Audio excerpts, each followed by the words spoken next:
Good, good day, guys. Staying here, talking about um, like the stages that you go through when you go through a tragic or anything like a tragic event in your life. So I'm happy. I'm looking much better. I shaved today, and it's refreshing to look different and a little bit. I look young. So today I just want to go through with you the 4 stages, or almost like 5 stages that you go through when something tragic happens to you, or something bad happens to you. So like when COVID-19 came, so um, we we were in disbelief. That's the one stage that people get into. You get into disbelief with you. How can this happen to me? So we stay in that stage. How can this happen to me? And then you go to another stage of anger and of grief. You started to grieve and you're angry. How can this happen to you? So the first stage is you in disbelief, and the other one you are in denial, and then the other one is grief, and the other one is anger. Those are some of the stages that you go through. So you're angry, you are in disbelief, you can't believe how can this thing happen to you. So those are some of the stages that you go through when something tragic is happening to you or has happened to you. You get into those stages where you are in denial that this event has happened, and you're grieving. How can this happen to you? And you're looking for people to blame you, looking for things to blame. You're looking for anyone to blame. We get into that stage. And that stage, we stagnate. We're not doing anything. There's no development that can happen. There's no movement that positively can happen in your life when you're in those stages, because now they're easy to put you into depression, where you are worried about your life, where you're worried about your survival, because you're trying to find fault.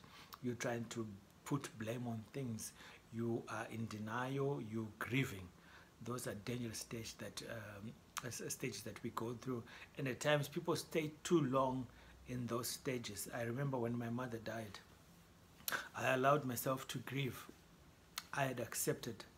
In the beginning, I was in denial that she has died, and I was in grief, and I was angry because I loved my mom. So those are the stages that you go through.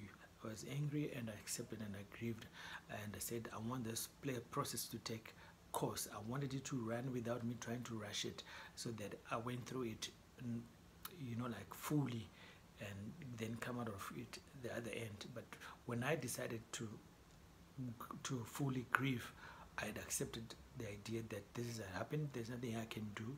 So I said, I'll grieve my mom. I'll go through the whole experience without wanting it to end now. So I did. After I then accepted, it was easier for me to deal with it. So many people, when someone dies in their family, they take long to accept the idea that the person has died and that's the end. And at times we live with our relationships open, where we're not saying how we feel about them, how we appreciate them. So when someone dies, we want to say those things, and we think we want to accept blame. We want to look at the things that we wanted to say to them and we didn't. So that's why where the death of people is very sad, and it can be destructive because of that, because we don't communicate in a way that's life-giving. So now I'm talking about not only death, when something happens, when an event has happened to you, like the COVID-19, you start to blame probably the government. You start to blame people, and without you saying, now I accept this event has happened. What do I do with this? So when you get to acceptance, that you accept this event has happened, you begin to be strategic with your life and say, what can I do to get out of this or to survive this? So when COVID was 19, the lockdown was announced, we all took it as a joke that after 21 days we're going to be out and about, and our life is going to be back to normal after 21 days. And we were naive to think like that. And even now, I think we are on day 46 or 47. It's the 7th of May. I don't know what day it is. I didn't calculate. But we still think this is going to end now. To the other people that I've been listening to, without trying to frighten you, we're going to go through this. I think till next year we're still going to be affected until a cure has been found. So to find a cure for a disease like this will take about just about 2 years to do it, and then roll the drug. It will take about time. So in that time, it is going to take this, and then things will get back to normal.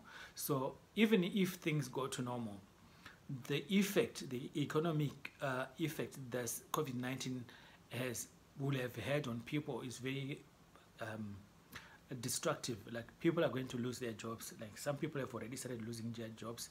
I know of a guy with retrenched 40 people, and people are retrenching people at this time where there's no income and no one can hire you at this time because the financial state is very unstable, and we don't know what's going to happen. It's unpredictable, so people are not going to be hiring. But some will hire. Some people will do well in this time, and some people won't do well. Like, I know we've started a cleaning company. We're probably going to hire people to do this, but some people are not going to be hired. People are contracting, and some people a few companies will expand at this stage. It just depends on how you look at things and how you want to do things. We said we're going to find something that is going to make it expand. We started our company, LT Hygiene Services, to just cater for fogging of offices and sanitization of offices. So, like I say, people are going to lose their jobs, people are going to lose their homes, people are going to lose their houses, and people are going to lose their livelihoods. So even if we're going to go back, get out of this COVID, we're still going to be affected, and the economy will take time again for it to pick up to where it was in March when we went into lockdown. So it would be naive again to continue to think like that, or to be angry, or to try and blame the government, or to want the government to do something for you. I think it's time for you to be strategic with the resources that you have and assets that you have. If you can offload some of the assets and sell them and streamline and start recreating your company, or if you're going to lay off people so you can start again. So the most important thing that I want you to get out of this is, we go through the stages. Like I said, we are in disbelief, we are angry, and we're in denial, and we're grieving. The most important stage that will save you is acceptance, to say, this has happened, we can change this. And then you become to be strategic about your life, how you're going to move on from this point onwards, what you need to do, what other thing, what do you need to streamline, what do you need to cut, what do you need to offload, what do you need to sell for you to be liquid, or for you to expand. Because most of the companies were born in times like this of recession, and of times like this where there's an epidemic like COVID, which is affecting the whole world. So you can either choose to want to do greater things at this time, to be creative and to be innovative with your situation, or you can blame the government, or you can blame people. But there's no time to blame. So accept, and then be creative and be strategic going forward. And I hope this video will help you. My name is Stan, and I hope I'll steer something in you to try and think in your life differently. Because if you sit and say we're going to get out of this lockdown level 4 next week or 2 weeks, you're fooling yourself. We're not going to get out of this in a long time. So you need to be strategic to think of how you're going to make money, because otherwise we're going to be evicted from where you're staying. You won't have food, and no one is borrowing money to anyone at this point because they're uncertain. There's uncertainty that's been created by COVID at this stage. So if you're on YouTube, please subscribe to my channel. And I'm sorry, I'm looking much cleaner, but the sound might not be as good. Forgive me. We're going to go to a professional setup after all this. We're buying equipment to make sure we bring good videos to you.